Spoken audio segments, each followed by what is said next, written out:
this is the blending video for W. Now, W is a fairly simple sound to form. Most young learners will be able to form this with no problem. You need to be careful that they're not adding a vowel onto the end. I noticed when I gave the example a moment ago, I kind of did a little bit. So we have to make sure that this stays as W, not wa. But apart from that, it's generally quite an easy sound for most students to form.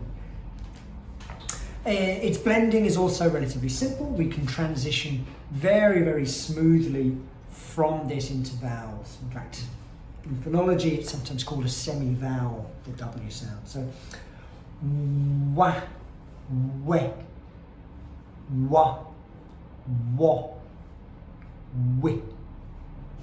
So yeah, all in all, fairly simple in terms of its blending, as long as we can avoid tagging a vowel onto the end of the sound.